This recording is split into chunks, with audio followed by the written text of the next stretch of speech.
We're working on our Wargaming toolkit. This idea, independent of system, independent of rule set, some tactica concepts that you can take, assemble, build, and use in your own games. Not only to fit your player personality, but in that moment when you explore the mission and you look at your opponent, what they're bringing, connecting the right tools to the right talent. So in this vlog, we're going to explore Deathstars. What is a Deathstar? How does it work? Optimally, what should we be aware of? And if you face one, what are some of the tactica options? I'm going to simplify it a little bit. It's a little bit more complex than this, but essentially a Deathstar is a powerful unit in wargaming. And this unit could be its own single unit, or it could be a combination of units working together, but essentially a group of something on the table that within the rule set is so powerful that it literally goes out and destroys as much as it can in the opposing army. So literally the tactics are point and click. I'm going to take these units or this unit and send it right down the center of the table, right into the heart of my opponent, and basically just look to completely destroy my opponent. Here are the challenges with that. Does such a unit exist in your gaming system? And based on the internal metrics, points, power level, battle value, squadron points, historical war games, really quick, this idea in historical war games, there's not always a fair balance level because the idea is you're trying to recreate history. Modern sci-fi narrative war games, what we see is this idea of I'm going to play 4,000 battle value, you're going to play 4,000 battle value. And units that are more powerful cost more. Units that are less powerful cost less. When you create a Deathstar, you are trying to create something to be the most and absolute killy possible. But that costs a lot of points. That leaves less battle value, squadron points, power points, whatever, for the rest of your army. So right away, if it exists in your rule set, like, yeah, I can make the most powerful thing that you'll never be able to counter in the world. But it will cost so much, it's not actually that efficient because you need other elements in your army simply to accomplish the mission goals. So you're going to have to do a little bit of internal metrics, but essentially making something really, really, really powerful. Can deal a lot of damage, can take a lot of damage. And the third criteria, can take a lot of damage, do a lot of damage. It has to move fast. You have to have ways to get it quickly on the table, simply because every turn that goes by, whether you're playing a wargaming system that has a finite number of turns, we're going to battle it out for X number of turns, or your wargaming system doesn't have set terms, every single turn in the game, it needs to be destroying stuff. It needs to be destroying stuff. So turn 1, it's going to move out there. Turn 2, it's destroying stuff. Turn 3, destroying stuff. Turn 4, it destroys stuff until there's absolutely nothing left to destroy. So you've got your powerful, powerful unit. You've got a way to deliver it. What do you go after? What do you go after? So there's this expression in the martial arts when two tigers fight. One is killed, and the other one is maimed for life. So if you take your Deathstar and you throw it at the hardest, most powerful units your opponent has, maybe they have their own Deathstar, or just they've got some tough units, or maybe they've got some units that they're in some sort of structure, in some sort of bunker, they're well supported, so they are tough.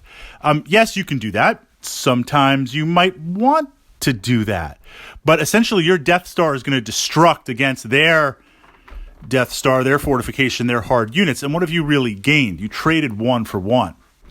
You want to take your most powerful unit and go after the weakest units. The weakest units. I know that makes no sense. Well, here's why you want to do that. If I go after a powerful unit, even if I can win against it and not be totally destroyed in the process or weakened, that unit's not going to roll over in a single game turn. It might take 2 or 3 game turns before I actually win. Us fighting back and forth and shooting or fighting back in the assault. But if I can roll in and in one turn of shooting or one turn of assault, depending on the gaming system, wipe a unit out, next turn I do the same. Next turn I do the same. Next turn, I do the same. All of a sudden, that shifts the focus of the other player, your opponent.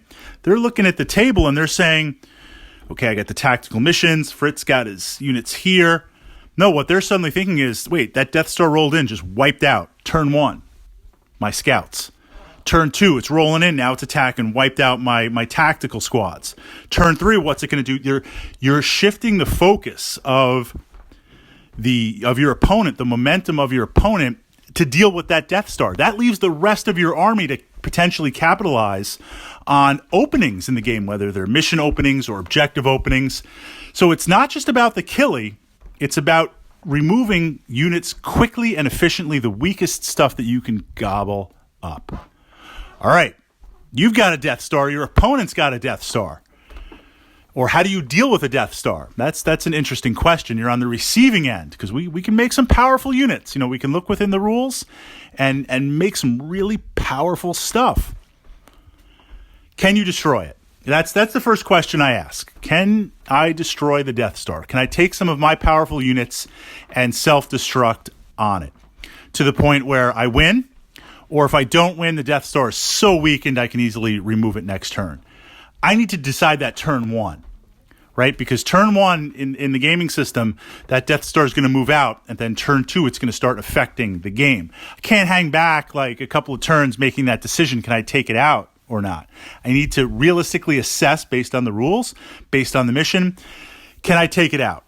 If I can't, then can I tar pit it? This is a wargaming turn where if I can't kill you because I just can't generate enough volume of dice, or I can't break through your armor, or you've got 15 hull points and realistically I can only strip 2 hull points a turn, then how can I freeze you in place? How can I keep you busy and occupied? A couple of examples, right? In Warhammer 40,000, you have some powerful units that can chew through everything. But if I take some really, really cheap units, low toughness, low value, and I just throw them at you, and I have ways to lock you in combat and not have to worry about morale, and you can't escape, then, okay, wow, you killed 30 cultists this turn with your Death Star. Okay, I have like 180 more coming at you. So if I can freeze you in place, if I can tar pit you in place, then that's almost as good as killing it, because you're focusing on this one unit. You're grinding down this one unit per turn. You're not going turn after turn after turn. If I'm playing BattleTech and you've got a really powerful Death Star unit of a couple of mechs, or you've got a really powerful mech, you put a lot of battle value into an assault. If I've got a couple of cheap light tanks or skimmers, I got some Scorpions or other things, then I just flood them all at your main mech and literally lock you in place, surround you. Yeah, you'll step on my vehicles. Can't step over them, but you'll initiate physical attacks. You'll blow a few up, but I will lock you up. I will burn game turns, your effectiveness. Now, the challenge with that, of course, is I am losing material. I'm just dictating the rate of and the order of the material that I'm losing, because, it's still a Death Star. Ideally, I'd like to destroy it, and ideally, I'd like to destroy it from range. But if I can't do that, then can I tar pit it? So based on your wargaming system, based on what you're looking at, what units would you say qualify as a Death Star? And again, it's something for your toolkit. Maybe you want to try it. Maybe you want to play it. Maybe you prefer quantity over quality. Maybe you prefer quality over quantity. Maybe you're a mix of the two. There is no right or wrong, but we want to get the most out of your model collection, leveraging it on the table.